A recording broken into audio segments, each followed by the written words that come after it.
Hello बच्चों, let's see this question and here this question says read the following statement and select the option। देखो आपको यहाँ पर ना स्टेटमेंट दे रखी है, statement one and statement two, और इन स्टेटमेंट के बेस पे आपको यहाँ पे चार ऑप्शन दिए हुए हैं। इन चारों में से कोई सा एक एप्रोप्रिएट ऑप्शन आपको मार्क करना है। तो रीड करते हैं पहले स्टेटमेंट को। The government has allowed flexibility in the labour laws to attract foreign investment. Government ने क्या किया है, लेबर लॉज में ना फ्लेक्सिबिलिटी को अलाउ किया है ताकि ज़्यादा से ज़्यादा फॉरेन इन्वेस्टमेंट को अट्रैक्ट किया जा सके।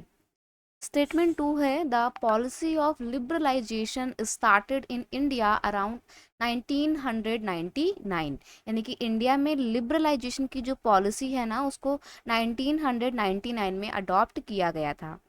देखो यहाँ पर आपको पहले पता होना चाहिए कि लिबरलाइजेशन का मतलब क्या होता है। Removing barriers or restrictions set by the government is what is known as liberalization।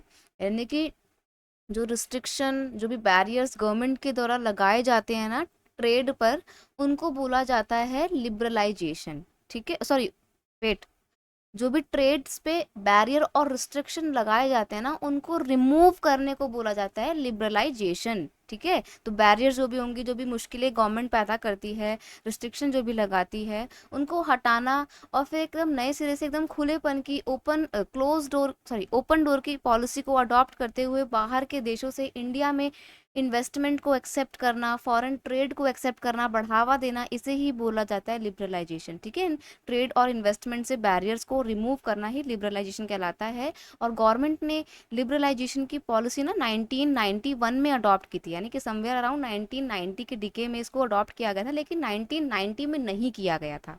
इससे पहले ही पॉलिसी अडॉप्ट कर ली गई थी। और सिर्फ लिबरलाइजेशन नहीं आया था, बल्कि ग्लोबलाइजेशन, लिबरलाइजेशन और प्राइवेटाइजेशन, जिसको हम बोलते हैं एलपीजी। एलपीजी मतलब लिबरलाइजेशन,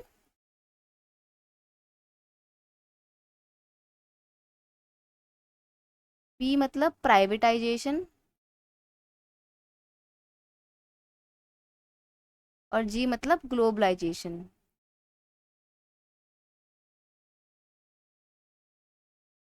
ठीक है बेटा, तो ये तीनों पॉलिसी गवर्नमेंट ने ना 1991 में अडॉप्ट की थी। तो आपका ना स्टेटमेंट वन जो सेकंड है वो गलत है।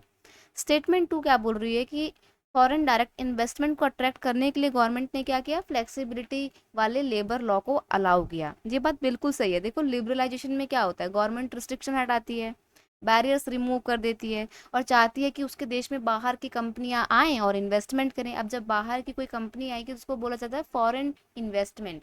और फॉरेन इन्वेस्टमेंट ज़्यादा से ज़्यादा हो ताकि देश का भी विकास हो सके। गवर्नमेंट ने इसके लिए बहुत सारी कोशिश की, जिसमें से एक कोशिश थी कि लेबर लॉ को बहुत ज़्यादा फ्लेक्सिबल बनाया जाए और फॉरेन कंपनी यानी कि एमएनसी के फेवरेबल बनाया जाए, ताकि वो लोग इंडिया में आकर अपना ऑफिसेज या फैक्ट्री सेटअप करें।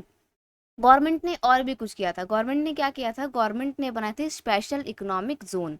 स्पेशल इकोनॉमिक जोन और SEZ is a specially mark territory और enclave within the national border of country that has more liberal economic laws that than the rest of the country. यानी कि ये country के वो कुछ हिस्से थे जहाँ पर बहुत ही लिबरल इकोनॉमिक लॉज थे, जहाँ पर आके कोई भी कंपनी अगर अपना सेटअप करती है फैक्ट्री या ऑफिस, तो उसको थोड़ा टैक्स में रिलैक्सेशन दिया जाएगा। ठीक है, ये सेटअप इसलिए बनाए गए थे ताकि प्रमोट किया जा सके फॉरेन इन्वेस्टमेंट को।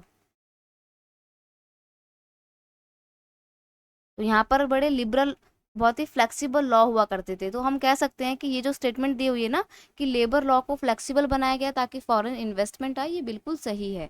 तो यहाँ पर हमारा ऑप्शन कौन सा सही रहेगा, statement one is correct and statement two is incorrect. Option C आपका यहाँ पर एकदम सही आंसर रहने वाला है। Statement one is correct and statement two is incorrect. So you will have to mark option C. It's your final answer. I hope you understood it very well. Best of luck.